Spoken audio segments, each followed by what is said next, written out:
বিয়ের আসর থেকে উঠে গেলেন বর। এরপর যা ঘটল তা যেন সিনেমার গল্পকেও হার মানায়। বিয়ের আসর থেকে উঠে আসা বর ছুটে গেলেন নিজের ছোট্ট মেয়ের কাছে। তারপর মেয়ের হাত ধরে এমন একটি প্রশ্ন করলেন যা মুহূর্তেই বদলে দিল পুরো বিয়ের পরিবেশ।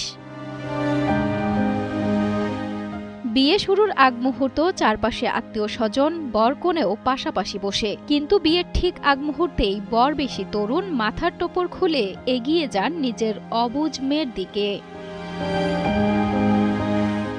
প্রকাশিত ভিডিওতে দেখা যায় বাবা তার মেয়ের হাত ধরে কিছু একটা জানতে চান, কিন্তু ঠিক কী ছিল প্রশ্নটি তা স্পষ্ট বোঝা না গেলেও ঘটনার সাথে প্রকাশিত তথ্য অনুযায়ী নিজের দ্বিতীয় বিয়ের আগে মেয়ের সম্মতি ও অনুভূতি জানতে চেয়েছিলেন বাবা। ছোট্ট মেয়েটি বাবার দিকে তাকিয়ে কয়েকবার মাথা নেড়ে সম্মতি জানায়। সেই মুহূর্তেই যেন স্বস্তির নিঃশ্বাস ফেলেন বাবা। নিজের মেয়েকে আদর করে আলিঙ্গনে জড়িয়ে নেন।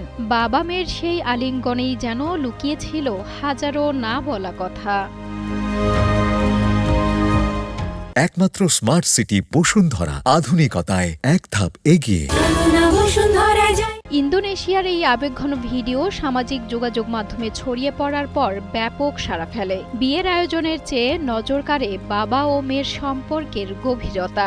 একজন বাবা হয়তো নতুন জীবন শুরু করতে যাচ্ছেন, কিন্তু তার নতুন জীবনের পথে ভুলে যাননি নিজের পুরনো জীবনের সবচেয়ে গুরুত্বপূর্ণ মানুষটি, তার নিজের সন্তানকে।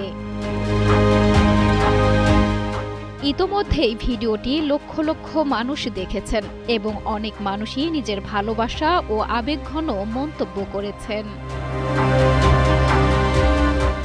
ভিডিওটি ঘিরে একটি প্রশ্নও সামনে এসেছে। মেয়েটি যদি নিজের বাবার দ্বিতীয় বিয়েতে অনুমতি না দিতেন, তাহলে কি বাবা সত্যি বিয়ের সিদ্ধান্ত থেকে সরে দাঁড়াতেন? কয়েক সেকেন্ডের এই মুহূর্তটি যেন মনে করিয়ে দেয়, বাবা মেয়ের সম্পর্ক শুধু রক্তের বন্ধন নয়, এটি বিশ্বাস, ভালোবাসা আর অনুভূতির এক গভীর সম্পর্ক। নতুন জীবনের পথে পা বাড়ানোর আগেও সন্তানের অনুভূতিকে গুরুত্ব দেওয়া এই ছোট্ট ঘটনাটি যেন হয়ে উঠেছে ভালোবাসার এক বড় উদাহরণ। সাঞ্জনা সাথী, কালের কণ্ঠ।